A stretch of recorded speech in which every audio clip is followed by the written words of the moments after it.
किस स्टार्ट करते हैं।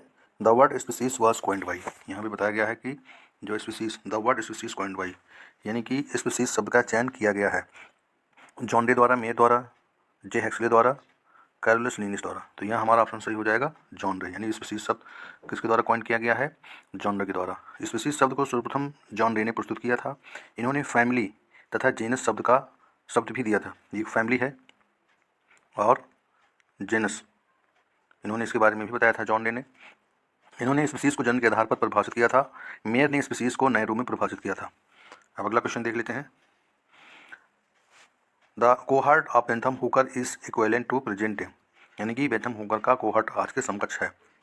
क्लास के, ऑर्डर के, फैमिली के, नन ऑफ दिस। तो हमारा ऑप्शन इसमें सही हो जाएगा, जो है इसमें हमारा ऑप्शन सही होगा बी, ऑर्डर के।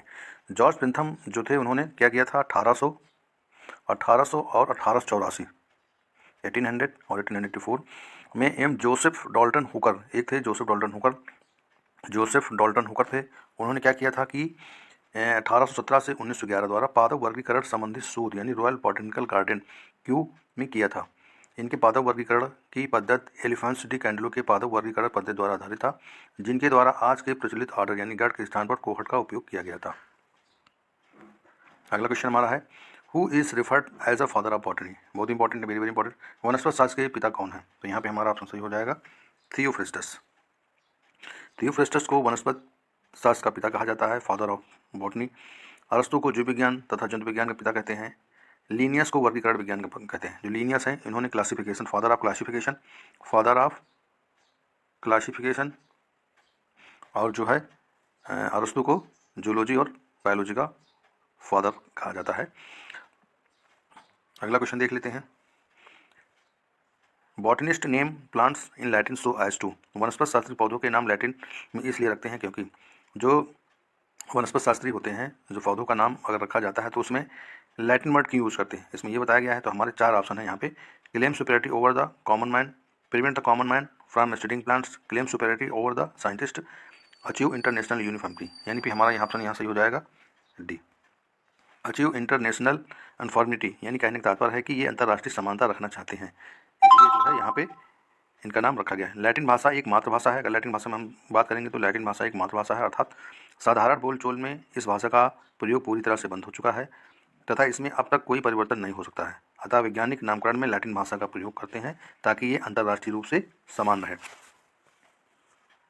हमारा अगला क्वेश्चन है, the type specimen used by the author for describing a plant for the first time is known as. एक पादप का वर्णन करते समय लेखक द्वारा पहली बार प्रयोग किए जाने वाला नमूना क्या कहलाता है? लेक्टोटाइप कहलाता है, होलोटाइप कहलाता है, नियोटाइप कहलाता है और साइन टाइप कहलाता है। तो हमारा यहाँ ऑप्शन सही हो जाएगा होलोटाइप कहलाता है। पौधों के हर्बेरियम नमूने को संरक्षित किया जाता है जिसका उपयोग नामकरण में होता है। इसके कई प्रकार होते हैं। होलोटाइप का उपयोग लेखक द्वारा पहली बार वर्णन में किया जाता है।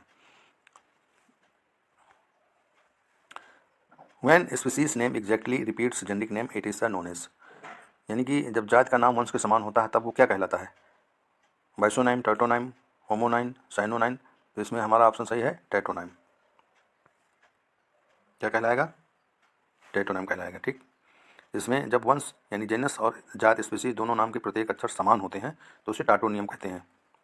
यहाँ पे एक बार फिर समझने की कोशिश करेंगे, यानी जो हमारा जेनस होता है, जेनस और स्पीसीज होता है, दोनों के नाम प्रत्येक के अक्षर समान हो, ठीक, तो उसे टाटोनियम कहते हैं।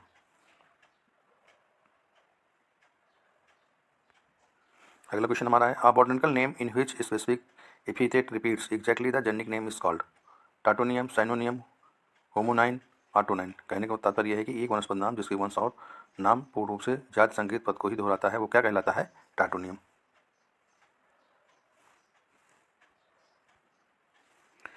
When the original type of material is not available and a specimen collected from type locality is chosen to serve as type is called paratype, sign type, साइजोटाइप, टोपोटाइप। जब मूल टाइप सामग्री अनुपलब्ध हो तो इस कार्य टाइप इलाके से एकत्रित एक नमूने को चुना जाता है, वो क्या कहलाता है? पैराटाइप, साइन टाइप, साइजोटाइप और टोपोसाइट। तो ये क्या कहलाएगा? साइन टाइप कहलाएगा। यानी कहने का तात्पर्य है जब मूल टाइप सामग्री अर्थात होलोटाइप अनुपलब्ध हो तो लेखक द्वारा उस क्षेत्र से एकत्रित नमूनों में से किसी एक को चुनकर उसका नामकरण कर दिया जाता है जिसे सीनोटाइप कहते हैं। Question number 29. In the statement, isotype is a duplicate specimen of X from the same collection of the same date and same locality. X stand for. इस कथन में आइसोटाइप एक ही स्थान तथा एक ही संग्रह से लिया गया है। एक्स का द्विक प्रदर्शक होता है। एक्स किसके लिए लिखा गया है? जो एक्स यहाँ पे यूज़ किया गया है। In the statement isotype is a duplicate specimen x for the same collection of the same date and same locality. तो इसमें एक्स स्टैंड फॉर एक्सटेंड क्या कहा गया है? Holotype, topotype, paratype, neotype. Holotype कहा गया है। ठीक, अब इसमें जान लेते हैं कि जो टैक्सोनॉमी के अंतर्गत नामकरण के दौरान विभिन्न प्रकार के नमूने एकत्रित किए जाते हैं, उन्हें कई प्रकारों में बांटा गया है, जिसमें आइसोटाइप और होलोटाइप का डुप्लीकेट होता है। अगला असर्शन एवं रीजन वाला है, तो आजकल एग्जामिनर इस टाइप का क्वेश्चन ज़्यादा पूछता है। तो आइए देख लेते हैं। असर्शन ए में बताया गया है कि keys are the taxonomical aid used for the identification plants and animal. और रीजन में क्या बताया गया है कि keys are based on the contrasting character generally in pairs. तो इसमें हमारे 4 ऑप्शन दे रखे हैं। Both A and R is true and R explain A. B option कह रहा है both A and R true but R does not explain A. C A is true and R is false. D A is false and R is true. तो यह हमारा option सही हो जाएगा, जो है ए ऑप्शन सही होगा। Both A and R true and R explain A, यानी कि इसमें ए भी सही है और बी भी सही है। रीजन यानी दोनों कथन और कारण दोनों सही हैं। जो यानी कुंजियाँ की वो वर्गीय सहायक सामग्री है जो पादप व जंतुओं की पहचान हेतु उपयोग में ली जाती है। ये समांतर जोड़े में प्रीपार्श्वी लक्षणों यानी कंट्रास्टिंग कैरेक्टर को पर आधारित होती है।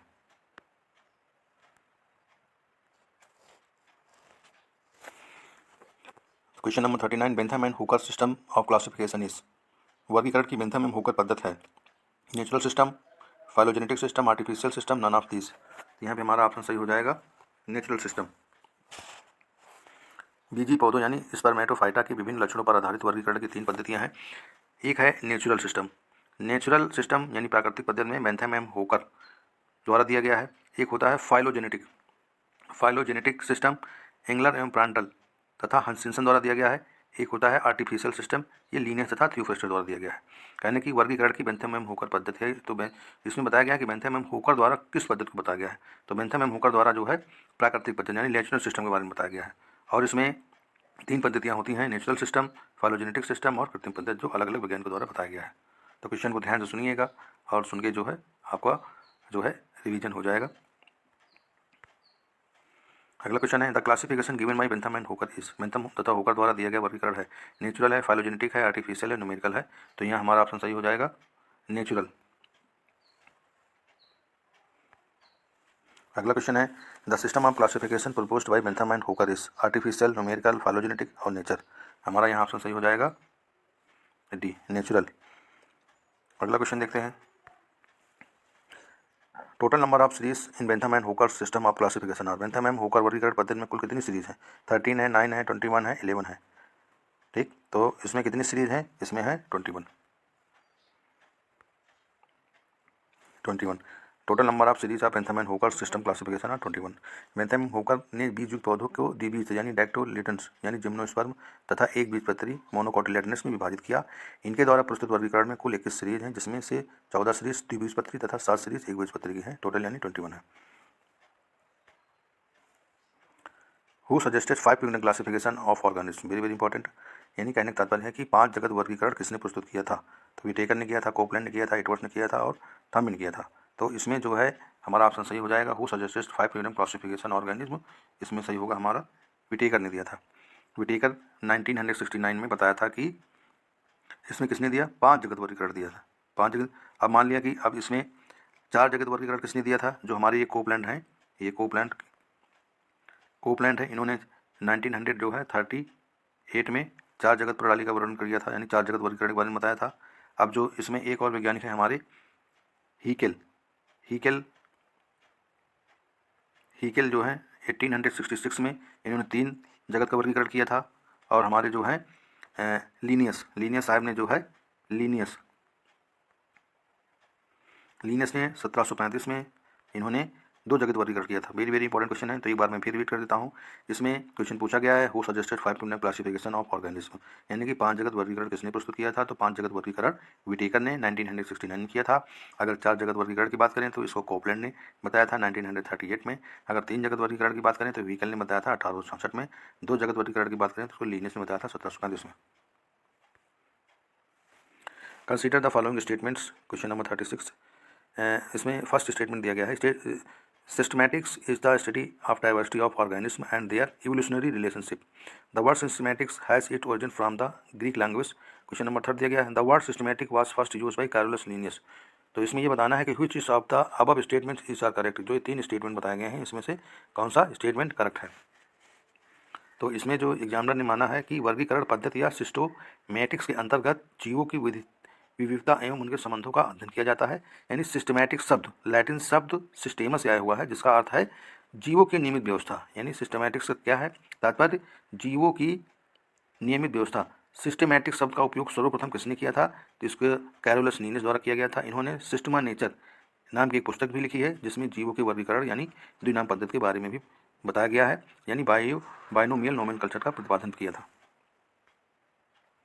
अगला क्वेश्चन हमारा है, the lowest taxonomic category in universal uses, genus, order, species, class. यानी वर्गीकरण की सर्वगंगत सबसे छोटी इकाई क्या है, तो इसमें हमारी सबसे छोटी इकाई क्या है, स्पीसीज है। यानी वर्गीकरण की सबसे छोटी श्रेणी जात स्पीसीज है।